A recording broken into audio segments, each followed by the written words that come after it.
Donc, dans cette vidéo, on va afficher le détail d'une activité quand on va cliquer dessus. Donc, si je reviens à mon plan, donc là, dans la vidéo précédente, on a fait la classe application, qui s'appelle application pour être précis. Ensuite, on a fait une activité, puis on a affiché la liste de nos activités. Ensuite, ce qui va nous rester à faire, c'est quand on va cliquer sur une carte, on voudrait afficher le détail, donc ça on ne l'a pas fait encore, et déclencher une boîte modale qui va s'afficher sur ma page. Donc, ma boîte modale, elle a des fonctionnalités déjà d'une classe qui pourrait être réutilisable à plusieurs endroits. Puis, ensuite, mon activité modale, elle va hériter de ces fonctionnalités-là. Donc, ce qu'on va faire, c'est, on va commencer par faire la boîte modale, puis ensuite, on va faire la modale d'une activité. Donc, si j'arrive ici, j'ai déjà ma modale que j'ai commencé. Donc, j'ai un constructeur vide, puis j'ai mis mon gabarit pour tout à l'heure parce que je ne veux pas refaire mon HTML. J'ai aussi ajouté mon CSS déjà, on va y revenir dans quelques secondes. Donc, si je regarde mon plan, ma modale, elle a un conteneur HTML, puis éventuellement un élément HTML, un bouton fermé pour injecter, afficher, cacher. Donc, j'ai mon conteneur HTML, puis on a des propriétés, conteneur HTML, élément HTML, puis bouton fermé HTML. Donc, ça, c'est les éléments de base que toutes les modales vont avoir. Fait ici, this.HTML est égal à conteneur HTML. Puis, exactement de la même façon, on va avoir une fonction qui s'appelle injecter HTML qui permet de l'ajouter à ma page. Oups. Parfait. On va avoir une fonction qui va s'appeler afficher.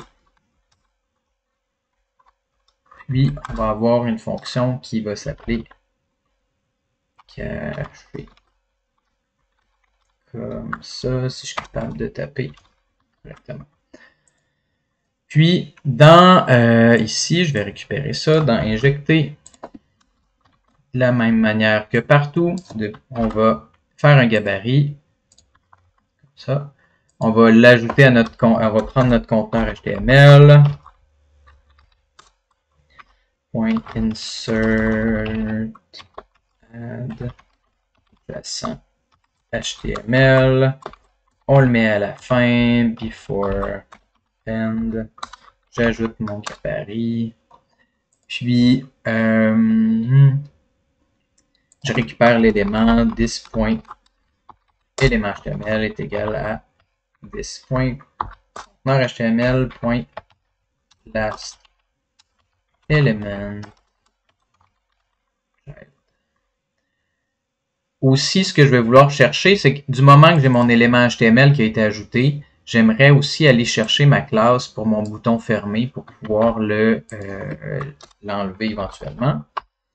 This.bouton fermé est égal à this.élément HTML.query selector. Query selector avec la classe comme ça. Ça me permet maintenant d'ajouter un clic dessus. This.bouton fermé. Add event listener de type clic. Puis, il va me manquer une petite fonction qui réagit onClick. Bouton fermé. Comme ça. Que j'appelle this.onClick, bouton fermé, bind de mon dis. Et qu'est-ce qui arrive ici? Ben, j'appelle fermé, caché. Comme ça. Et quand je clique là-dessus, ça se cache. Pour afficher, ben, moi souvent, vous voyez, j'utilise une classe invisible. En CSS, qu'est-ce que ça permet de faire? la classe invisible, ben, on rajoute un élément qui est en display none. Quand on enlève la classe, ça remet le display qui était défini plus haut. Donc, à ce moment-là, je vais aller chercher, donc là, ici, c'est mon conteneur, pardon, qui est en display flex, pas la carte. Puis, quand j'ajoute invisible, ça le met en display none.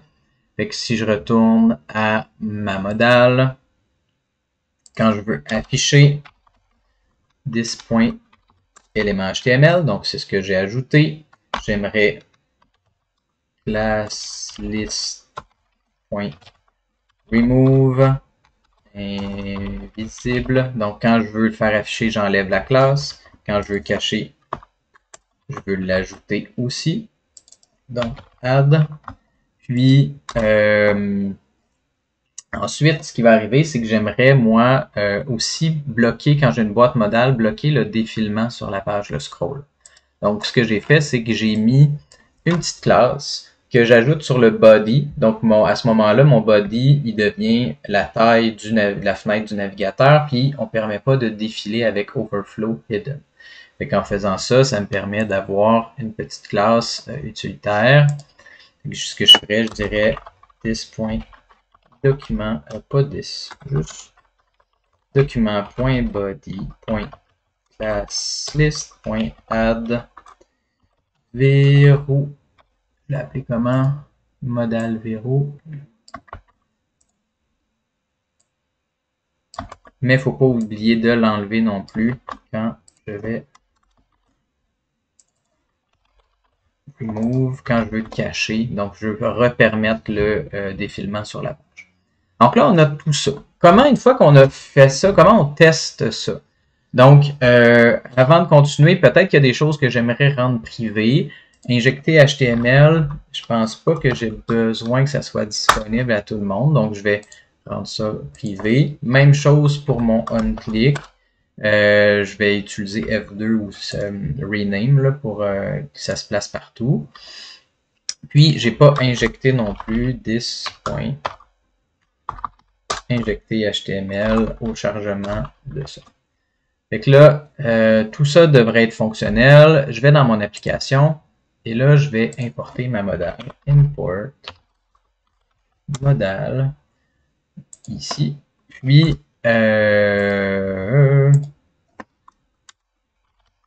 this.modal est égal, c'est juste un petit m,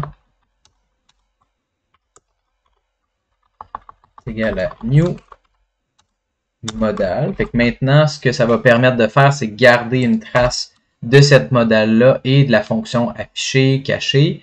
Là, j'ai besoin de lui mettre un conteneur HTML. Fait que si je regarde mon HTML, la modale, elle, ça peut être à l'intérieur de mon application conteneur parce que ça ne me dérange pas. Une modale, c'est en display, en position fixe par-dessus.